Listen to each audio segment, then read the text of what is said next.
अस्सलामु अलैकुम। ये है उर्दू एक्शन टेल्स। आप सबसे गुजारिश है कि मेरी इस वीडियो को लाइक और शेयर करें और मेरे चैनल को सब्सक्राइब करें। ये है ख्वाजा हसन निज़ामी की किताब बेगमात के आंसू, जिसमें 1857 गदर की कहानियाँ लिखी हैं और मुग़लिया शहज़ादों और शहज़ादियों के दर्दनाक और सच्चे अहवाल लिखे हैं।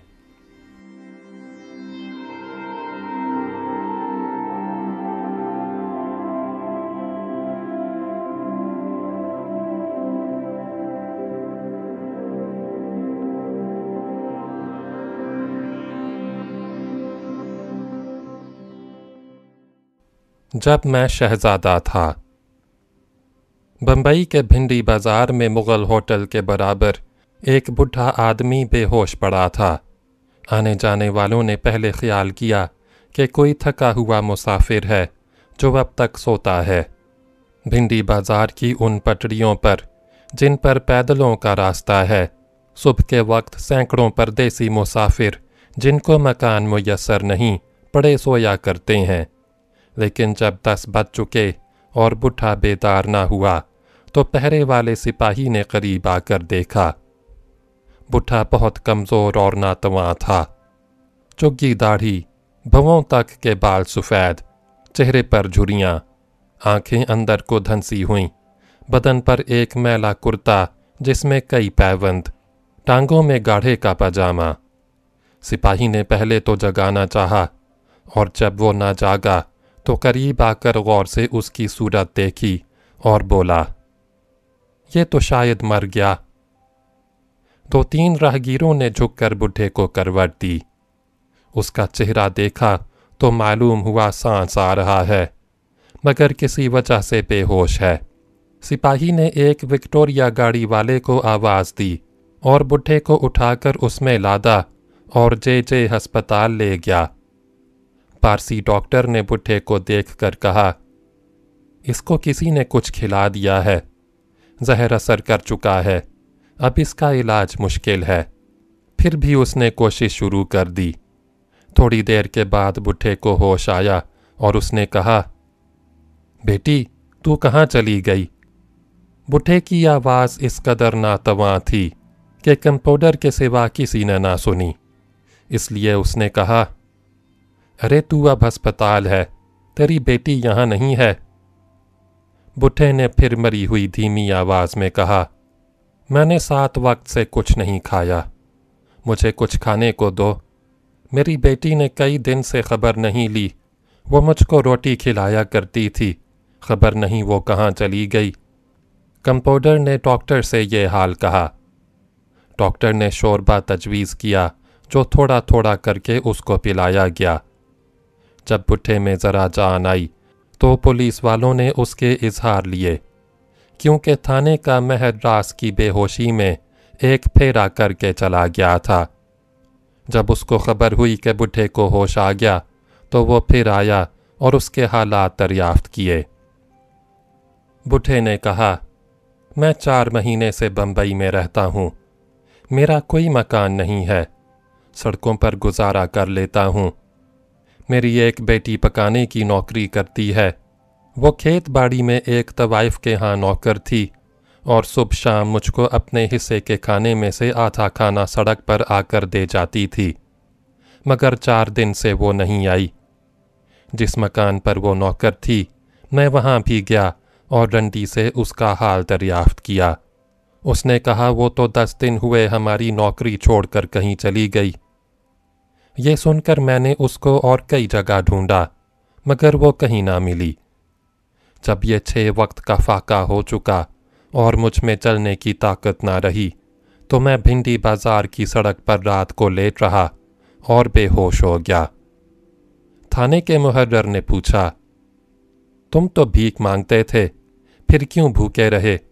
बम्बई शहर में भीख मांगने वाले BA पास लोगों से ज़्यादा कमा लेते हैं। बूढ़े ने मुहर्रर की ये बात सुनी तो उसको इस कदर तैश आया कि आंखें हलकों से उबल पड़ीं और उसने अपनी कमज़ोर आवाज़ हल्क से बहुत ज़ोर के साथ बाहर निकाल कर कहा, बस जनाब चुपके रहिए, ज़्यादा बकवास न कीजिए। शायद आपने अपने पावा के साथ मुझको भीख मांगते देखा होगा। मुहर्रर को एक शिकस्ता हाल कंगले की ये बात तीर होकर लगी और उसने बुढ़े के एक तमाचा मारा। बुढ़ा तमाचा खाकर चित गिर पड़ा, मगर फौरन उठा और डॉक्टर साहब का रोल मेज़ पर से उठाकर मुहर्रर के सर पर मारा, जिससे मुहर्रर का सर फट गया और वो गश खाकर गिर पड़ा। लोगों ने बुढ़े को पकड़ लिया, वरना वो दूसरा वार करना चाहता था। डॉक्टर ने मुहर्रर को ड्रेसिंग रूम में ले जाकर उसके ज़ख्म को धोया और दवा लगाई। सिपाही बुढ़े को लेकर थाने में पहुंचा। यूरोपियन इंस्पेक्टर वहां मौजूद था।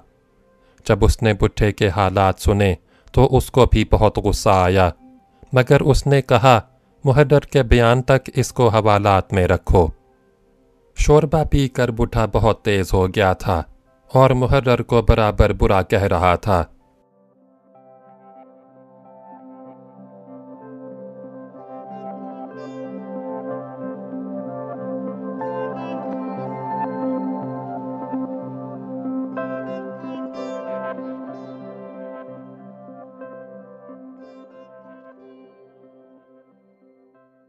जख्मी पर पट्टी बांधे हुए मुहर्रर थाने में आया और इंस्पेक्टर को वाक़यात की रिपोर्ट सुनाई।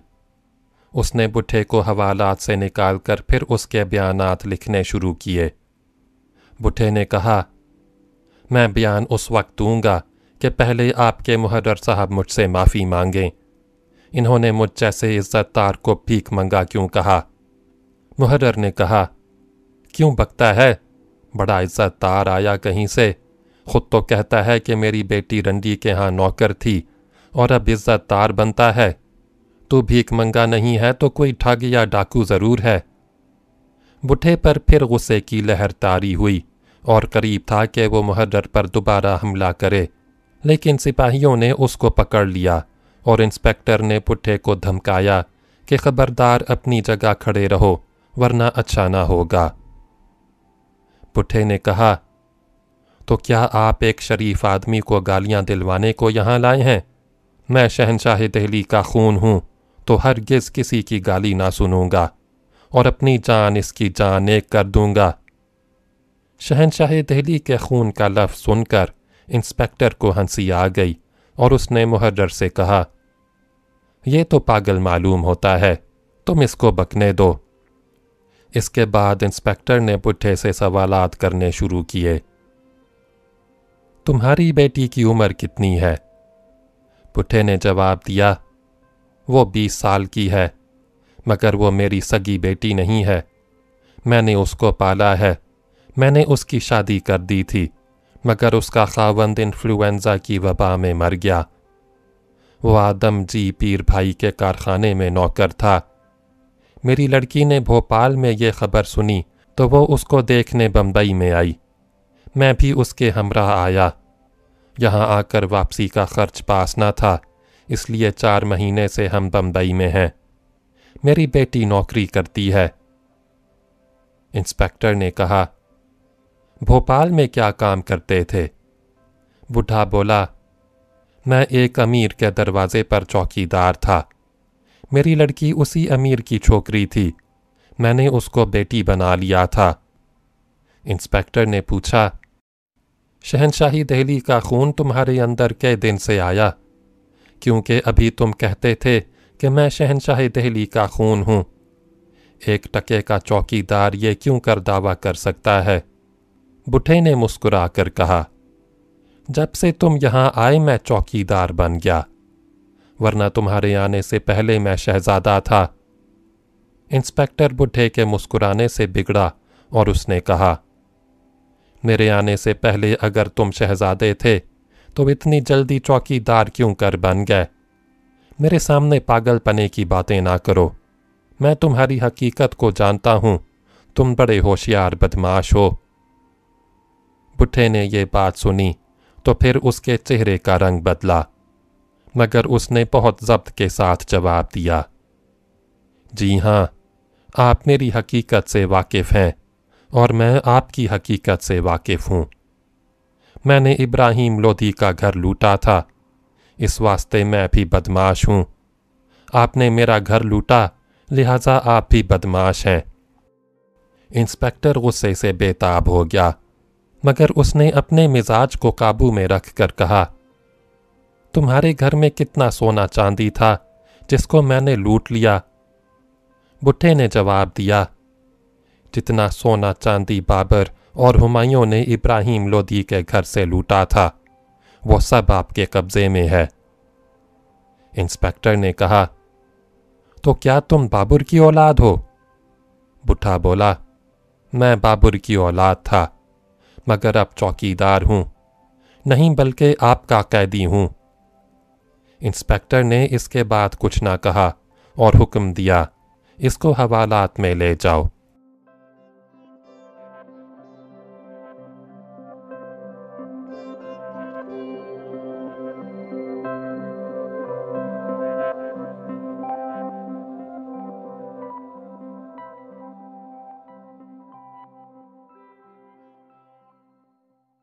बम्बई में मुगलिया ख़ानदान के एक शहजादे रहते थे। गेरो लिबास, तलवार लगाए हुए, अंग्रेज़ी हुक्काम से भी उनका मिलना जुलना था। इंस्पेक्टर साहब ने उनको बुलाया और कहा, एक शख्स दावा करता है कि मैं दिल्ली के शाही ख़ानदान से हूँ। क्या तुम उसको पहचान सकते हो? क्योंकि तुमको भी दावा है कि मैं शहजादा तारा बख्त इब्न बहादुर शाह का बेटा हूँ। ये शख्स हवालात के करीब गया और बुढ़े चौकीदार को देख कर बोला, झूठ है, ये शहजादा नहीं है। हवालात के अंदर से बुढ़े ने कहा, नहीं, बल्कि तुम शहजादे नहीं हो। इंस्पेक्टर ने पूछा, तुम किस दलील से कहते हो कि हवालात का बुढ़ा दिल्ली के ख़ानदान से नहीं है? वो बोला, दलील कुछ नहीं है, मैं अपने ख़ानदान के सब लोगों को जानता हूँ। हवालात के अंदर से बुढ़ा बोला, मैं तुमसे उम्र में ज़्यादा हूँ और मुझे अपने ख़ानदान का हाल तुमसे ज़्यादा मालूम है। बताओ, जब बहादुर शाह गिरफ्तार होकर रंगून गए तो उनके हमराह कौन कौन गया था? बम्बई वाले शहजादे ने कहा, जवां बख्त और मैं और जीनत महल और बहादुर शाह एक टमटम में और जीनत महल दूसरी में जवां बख्त और मंजिल बमंजिल कलकत्ता गए। वहाँ वाजिद अली शाह ने मोतियों का थाल नज़र भेजा, मगर अंग्रेज़ों ने इसको पेश न होने दिया।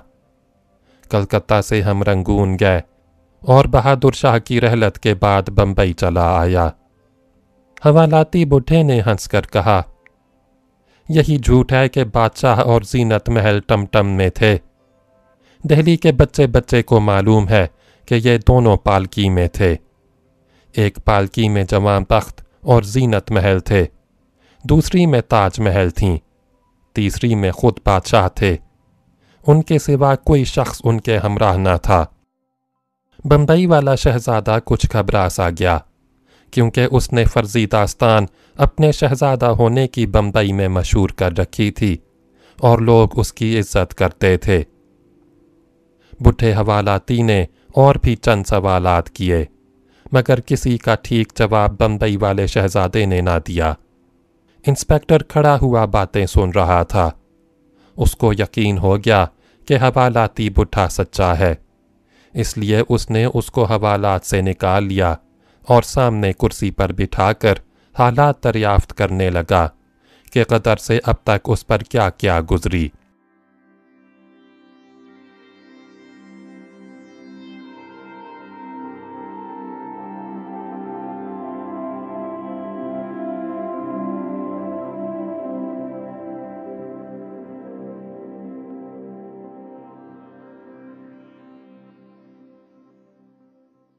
हवालाती बुढ़े ने कहा, मैं मिर्ज़ा खिज़र सुल्तान का बेटा हूँ, जो बहादुर शाह के बेटे थे और जिनको गदर के बाद गोली से कत्ल कर दिया गया। गदर में मेरी उम्र 18 साल की थी। गदर के ज़माने में मुझको पेचस हो रही थी। 4 महीने लगातार बीमार रहा। जिस दिन मेरे वालिद गिरफ्तार हुए, मैं हुमायूं के मकबरे में था। शाम को जब खबर आई कि मिर्ज़ा मुग़ल और मिर्ज़ा खिज़र सुल्तान वग़ैरह कत्ल कर दिए गए, तो मेरी वालिदा मुझको और मेरी छोटी बहन को लेकर फरीदाबाद की तरफ रवाना हुई, क्योंकि वहाँ हमारे 2 नौकरों का घर था। जब हमारी बैलगाड़ी बदरपुर पहुंची तो मेजर हडसन और मिर्ज़ा इलाही बख्श ने सवार लाकर हमको घेर लिया। गाड़ी की तलाशी ली और मुझको गिरफ्तार कर लिया। मेरी सूरत मुर्दों की हो रही थी, खून के दस्त आते थे। वालिदा ने रो रो कर कहा, ये बहुत बीमार है, इसका कुछ कसूर नहीं है, ये तो 4 महीने से घर में पड़ा हुआ है। हडसन साहब ने कहा, मगर इसके बाप ने अंग्रेज़ों के बच्चों और औरतों का कत्ल कराया था, हम इसको कैद करके तहकीकात करेंगे। अगर ये बेगुनाह हुआ तो छोड़ देंगे, वरना इसको कत्ल किया जाएगा। मेरी बहन मुझसे बहुत मानूस थी। उसने मुझको गिरफ्तार होते हुए देखा तो रोती हुई दौड़ी और मुझको चिमट गई। साहब ने इसको ज़बरदस्ती हटा दिया और मुझको एक सवार के पीछे बिठाकर दिल्ली के कैंप में ले आए। मैं वालिदा और बहन से जुदा हुआ तो वो दोनों ज़ारो कतार खड़ी रोती थीं। वालिदा ने रोते रोते इतना कहा, बेटा जान से बच गए तो जल्दी सूरत दिखाना, जाओ अल्लाह बेली अल्लाह निगहबान। तहकीकात के ज़माने में मुझको समुंदर खां पंजाबी सिपाही के पास रखा गया, जो बड़ा जालिम था। मैं पेचस के सबब खड़ी खड़ी पाखाने जाता था। जब फारिग होकर आता तो वो कहता, जाओ इसको अपने हाथ से साफ करो। पहली दफ़ा मैंने इनकार किया तो उसने 2-3 तमांचे मेरे मारे। कमज़ोरी के सबब मुझको गश आ गया और तमाम रात बुखार भी चढ़ा रहा। उसी हालत में पाखाने जाता था, चक्कर आते थे, गिर पड़ता था, मगर मजबूरन पाखाने को हर दफ़ा साफ करके बाहर डालने जाता था। एक दफ़ा मैंने कहा, मुझको जंगल में जाने की इजाज़त दीजिए ताकि साफ करने की तकलीफ़ से बच जाऊं। तो उस जालिम ने कहा कि शायद भागने का इरादा होगा, तुम जंगल में नहीं जा सकते। खाने को भी बहुत ख़राब ग़ज़ा मिलती थी, जिससे पेचस बढ़ गई थी। 4 दिन के बाद मुझको बड़े अंग्रेज़ के सामने पेश किया गया। गामी खां मुखबर की गवाही हुई, जिसने बयान किया कि ये लड़का अपने बाप मिर्ज़ा खिज़र सुल्तान के साथ पहाड़ी पर लड़ने जाता था और लाल किले में जो अंग्रेज़ों के बच्चे और औरतें कत्ल किए गए, उस वक्त भी ये मौजूद था और इसी ने ज़नाने महल से बाहर आकर कहा था कि बादशाह ने उन लोगों के कत्ल का हुक्म दिया है। बड़े साहब ने यह गवाही सुनकर मेरी फांसी का हुक्म दिया।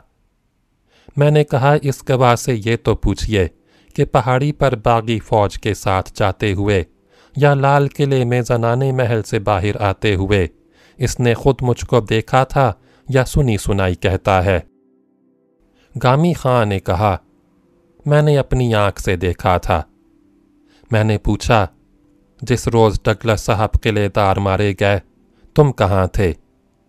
गामी खां का चेहरा फ़ाक हो गया और उसने गर्दन झुका ली और कुछ देर के बाद कहा, मैं उस रोज़ अपने घर में था।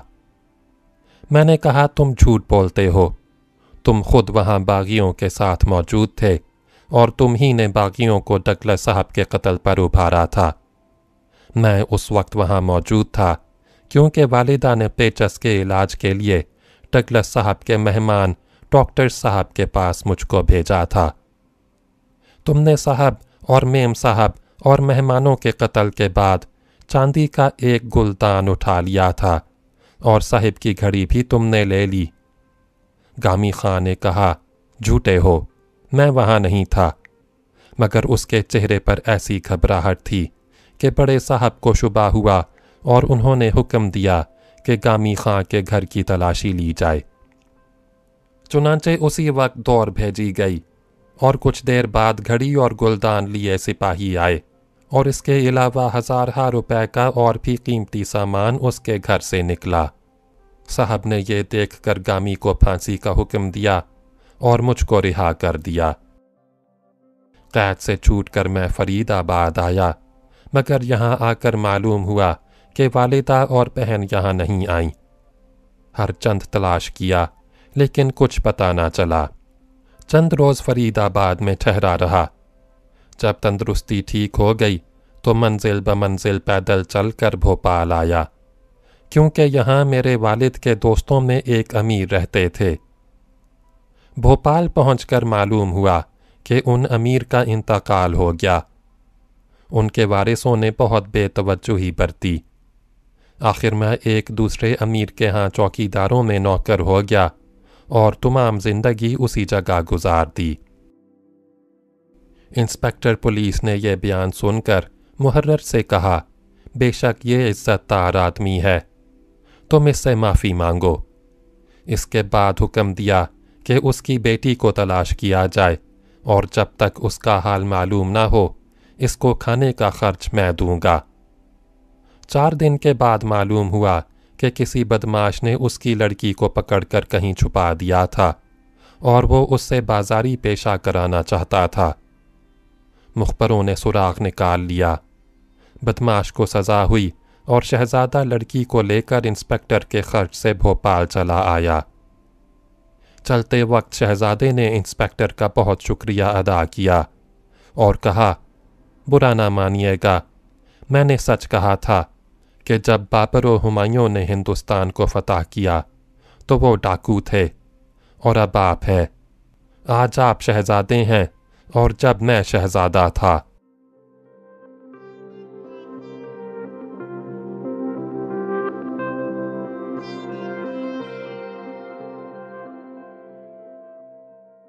خان سامہ شہزادہ اگلی ویڈیو میں سنیں۔